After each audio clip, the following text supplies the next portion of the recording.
And then Jonathan reflected on the audaciousness of the idea and compared it to creating many golden ages. Eugene added that beyond the nucleus, the membrane of a cell is equally important as a metaphor for listening to the needs of the world. And there were monks that walked across the country. Tim Boyd discussed the historical language around the nucleus, noting that originally the goal was to form the nucleus that would embrace all of humanity, and that the masters were working through multiple movements simultaneously, not just the Theosophical Society, but whatever they could get going. Violent way with all that energy. It was bringing people from community to community. And you could phrase it. So maybe I should go back a little bit and listen to her, what she has to say, because I guess her name is April. I'm assuming. I don't think there's another April on the tiles.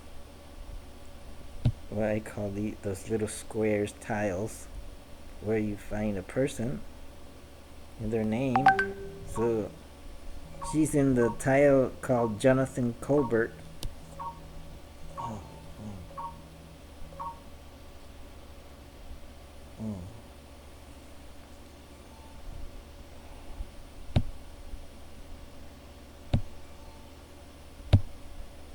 Let's see. Let's play it from here. According to what the need is now. And I have to share this with you. Is that the other day I saw news on the news, of course, that President Obama opened his center in Chicago.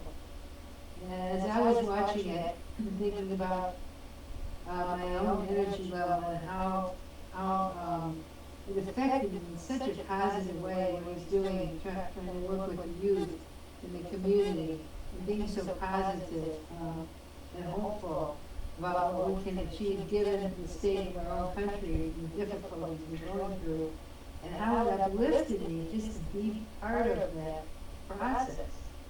And I thought, well, you know, that is an example of manifesting this idea of brotherhood and connection to one another, and I thought it was beautiful.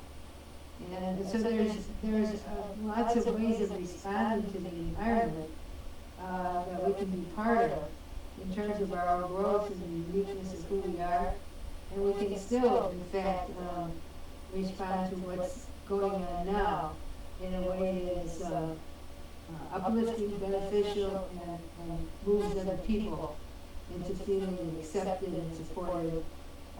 The other example I'll give is, you know, people who have been in protest, nonviolent protest, against some of the negativity that's going on in our society. And there were monks that walked across the country, one was involved, and they had a great time. And as they would go through in a nonviolent way with all that energy, it would bring in people from community to community. And you could phrase it any way you want, but what we're trying to do here is not just on an intellectual level, but on a heart level, is to connect with people in the community and recognize that we're all interconnected, and to be there to support people in ways of service and learning and care, so we can magnify this nuclei, and our human community can grow, become bigger and bigger. So I see examples of responding to the environment, as Eugene mentioned, that we can do just in terms of who we are, where we live, and what we're possibly open to connect with. And we do what we can. And we're all part of that movement. And that begins to spread in a way that I think moves humanity to a higher stage. So maybe I'll ask if anybody on the panel wants to say anything else, and then we'll open it up to people in the audience and also on the Zoom. Just to go back again to your comment on Indra's net, so this is like the, this vast net where each center is, the whole is reflected in each center, and the center reflects the whole. And so it's even in this, later in early Theosophical writings, Judge would talk about each member as center, but it means it in that sense. So the center reflects the whole, and our activity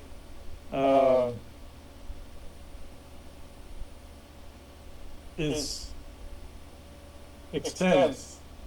It's completely open to the universe and vice versa. So we don't really, we're not looking for results. We don't know the extent of it. If you go back and look at the history, just even of our modern Theosophical movement, the individuals that become the kind of seminal, pivotal individuals that we look back on, they were so great, so what's their activity, etc. They were just doing what they were doing. They weren't knowing that they were going to fulfill this role or saying, I'm going to do this or that. They just do what they do and write, and those opportunities and extensions come to them. So in that way, all activity is that nucleus and has that potential. You can look back again in the history, just 100 people from 1875 to now, and I mean in the broader Theosophical movement, not only the Theosophical societies, but people like D.T. Suzuki or Gandhi, Evans Wentz, many, extending beyond that too, to other movements and things. Shifted the whole East-West line, became integrated through this flow of culture back and forth. Parliament religions in 1893, Vivekananda coming. No, okay. That, when I heard that, I wanted to look up Vivekananda.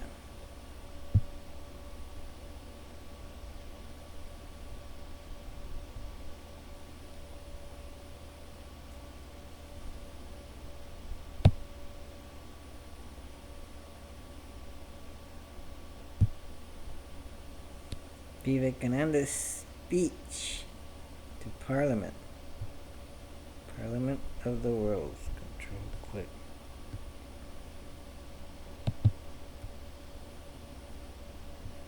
Let's open it in this browser maybe.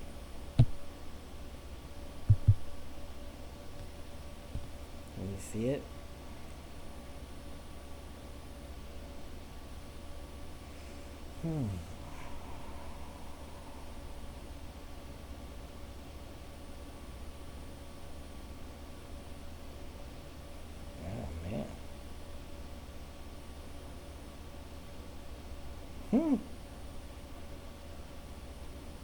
Oh wow. Can't be reached.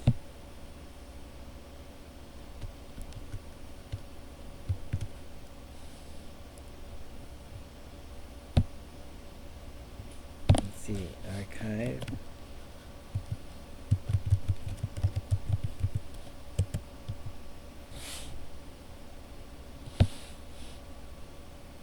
Let me see if I need to see.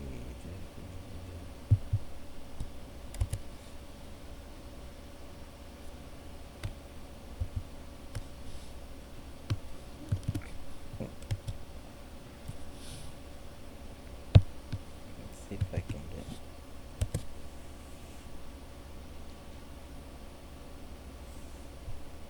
Yeah, that site kind of got shut down maybe.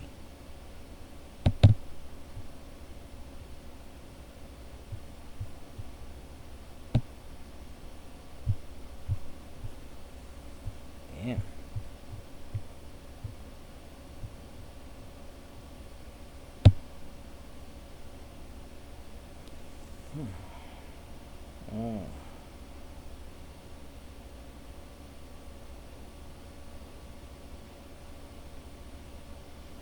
Vivekananda's speech to the 1893 Parliament. Let's see if I can move it over this way. Make sure you can read this. Let's see. So, Swami Vivekananda's opening address to the World's Parliament of Religions, Chicago, USA, 11 September 1893.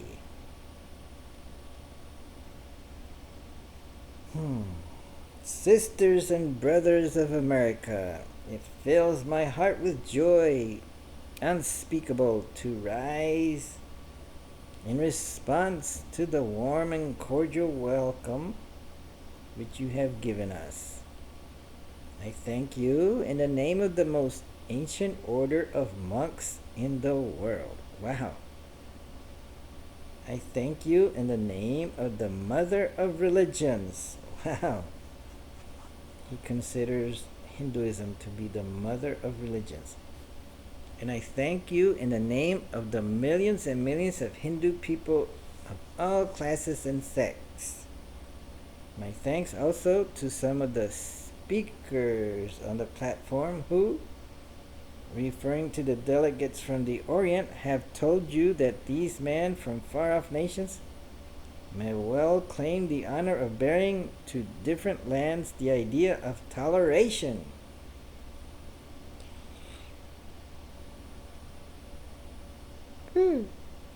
What's the idea of toleration? What about acceptance? I am proud to belong to a religion which has taught the world both tolerance and universal acceptance. Oh, wow. We believe not only in universal toleration, but we accept all religions as true. I am proud to belong to a nation which has sheltered the persecution and the refugees of all nations and all nations of the earth.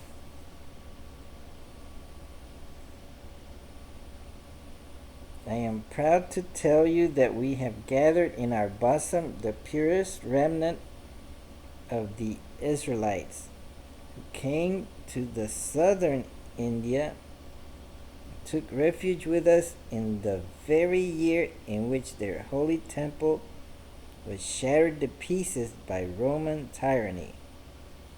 I am proud to belong to the religion which has sheltered and is still fostering the remnant of the grand Zoroastrian nation. I will quote you, brethren, a few lines from a hymn which I remember to have repeated from my earliest boyhood, which is every day repeated by millions of human beings, as the different streams having their sources in different places all mingle their water in the sea.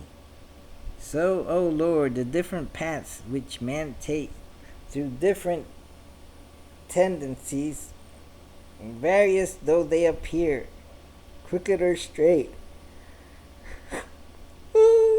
all lead to thee. The present convention, which is one of the most august assemblies ever held, is in itself a vindication, a declaration to the world of the wonderful doctrine preached in the Gita.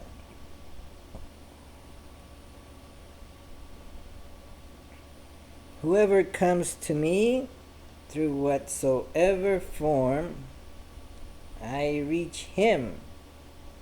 All men are struggling through paths which in the end lead to me. Sectarianism, bigotry, and its horrible descendant, fanaticism, have long possessed this beautiful earth. They have filled the earth with violence, drenched it often with human blood, destroyed civilization, and set whole nations to despair. Had it not been for these horrible demons, human society would be far more advanced than it is now. But their time has come, and I fervently hope that the bell that tolled this morning in honor of this convention may be the death knell of all fanaticism, of all persecutions. With the sword or with the pen, and of all uncharitable feelings between persons welding their way to the same goal.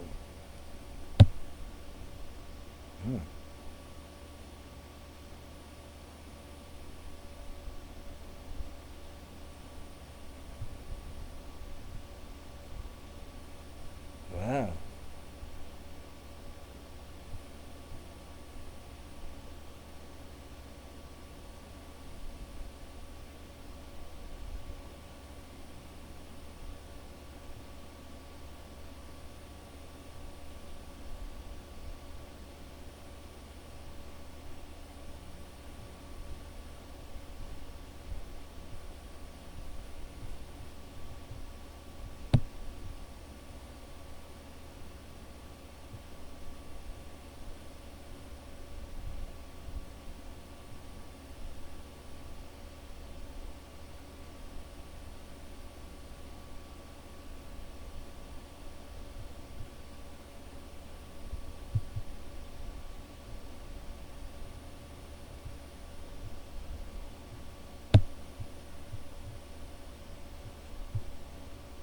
Let's see. I'm gonna ask Copilot a question. Where could I ask it? Right here.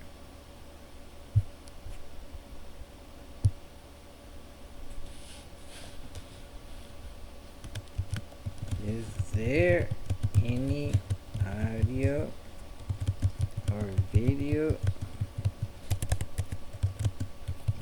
recording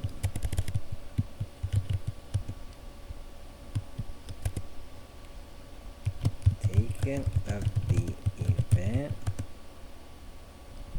titled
So why is this speech so celebrated despite being short? Because it was a cultural earthquake. The greeting broke Victorian norms. No one addressed an audience as brothers and sisters. It was shocking, intimate, and spiritually universal. It embodied Vedanta's universalism. He didn't preach Hindu superiority, he preached unity of all religions. The audience reaction was unprecedented. Newspaper reported a cyclone of applause, the greatest figure in parliament. In the parliament, the monk who stole the show. It introduced Hinduism to the West. This was the first time many Americans heard Vedanta, yoga, universal acceptance, non-sectarian spirituality. It launched Vivekananda's world fame. Within days, he was on the front page of major newspapers. He received hundreds of invitations. He became a global spiritual figure. So, yes, that short speech changed history. What about the real voice videos on YouTube? They are not real, they are dramatic readings. Voice actors, AI voice models, or stylized participation. What does survive from the Parliament of 1893? The official transcripts, the newspaper reports, photographs, they're still image only. Eyewitness account, Vivekananda's own letters. These are the only authentic historical records.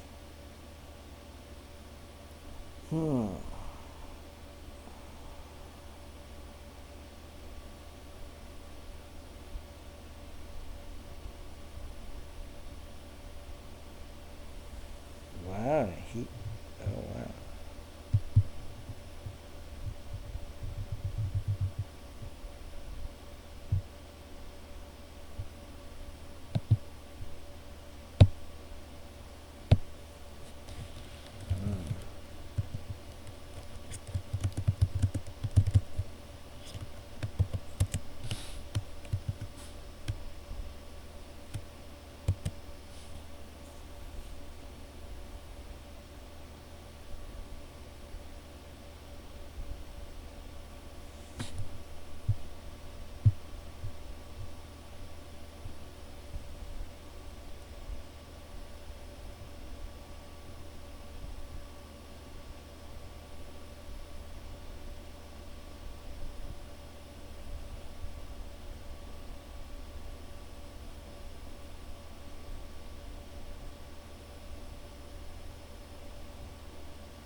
So let's take a look at the speech line by line for certain key phrases.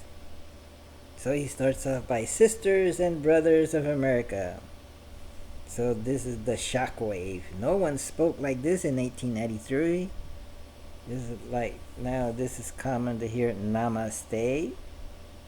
And maybe the African Americans have been fond of saying brothers. brother, hello, brother, maybe to each other more than with others. uh, Maybe in the 60s more than today, and it got a hold of some people. Let's see, maybe it came from India, this idea of calling each other brothers or sisters. So it broke a formal Victorian distance and instantly established spiritual intimacy. The 2-minute standing ovation that followed was as much for this greeting as for anything else. It fills my heart with joy unspeakable to rise in response to warm and cordial welcome which you have given us. Joy arising from the recognition of unity. I thank you in the name of the most ancient order of monks in the world. I thank you in the name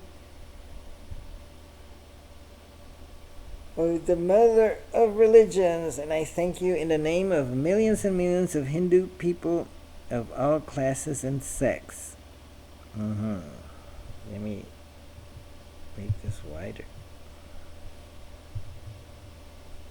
There's 3 levels of representation. There's the ancient monastic order,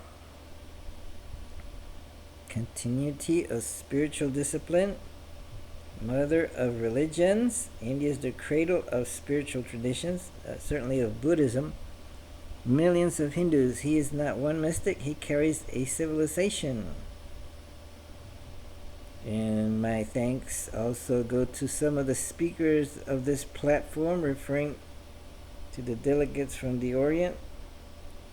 I've told you that these men from far-off nations may well claim the honor of bearing to different lands the idea of toleration.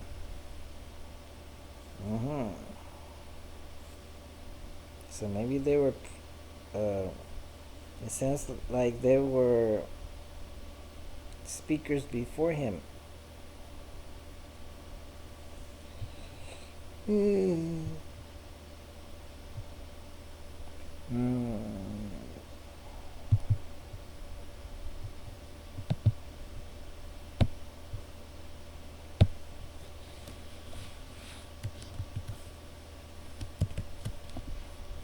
So it sounds to me that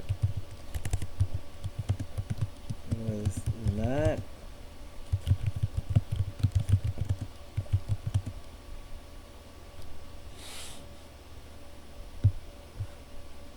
the parliament.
You spotted something important, and yes, your inference is exactly correct.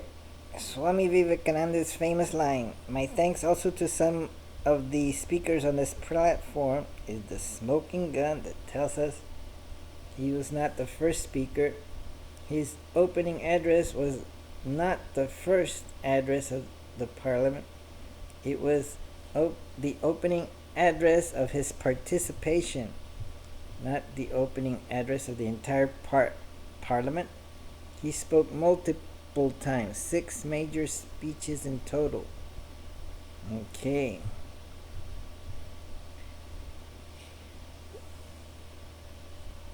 Formal introductions. Christian clergy, Jewish representatives, Buddhist delegates, other Hindu delegates, and several organizational speeches before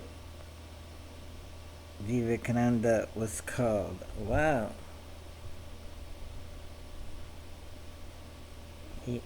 So before he ever got up there had been formal introductions, Christian clergy, Jewish representatives, Buddhist delegates, other Hindu delegates, and several organizational speeches before Vivekananda was ever called. That's why he says, my thanks also to some of the speakers in this platform. He explicitly acknowledges earlier speakers. So why is it called his opening address then? Because it was his first address and the speech that opened his role in the parliament. And the speech that opened the parliament spiritually and emotionally, even though it was not the first speech chronologically. Newspapers later called it the real opening of the parliament, the speech that opened the hearts of the audience, the spiritual opening of the world's parliament of religions. So the phrase opening address refers to impact, not sequence. Did he speak again? Yes, 5 more times. Vivekananda delivered 6 major speeches at the parliament. Opening address, September 11th. Response to welcome. Why we disagree. Paper on Hinduism. Religion, not the crying need of India. Buddhism, the religion of light. Closing address. Sometimes counted separately. Some lists count 6, some 7, depending on whether the closing remarks are counted.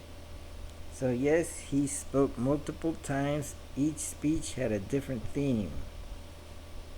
How many speakers were before him? We do not have a perfect minute-by-minute transcript of the entire morning session, but we do know several speakers preceded him, including Reverend John Henry Barrows, chairman, Cardinal Gibbons is a Catholic, Rabbi Emil Hirsch, Jewish guy, Anagarika Dharmapala, Buddhist, Vrichand Gandhi, Jain, other Christian ministers, possibly other Hindu delegates.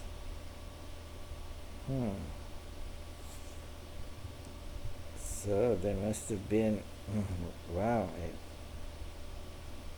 what,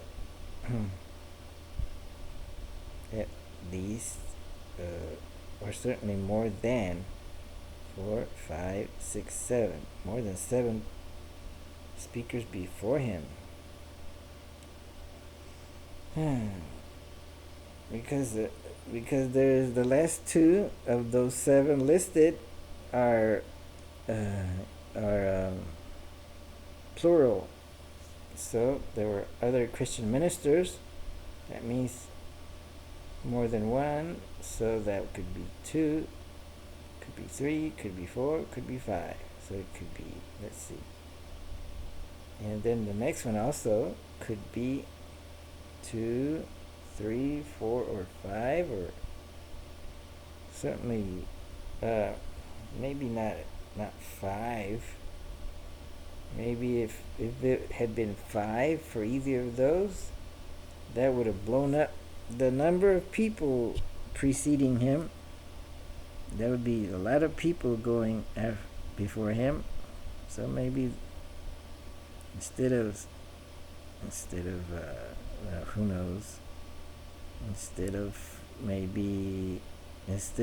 let's say 15 people, maybe there were 10 or 12 people. I don't know.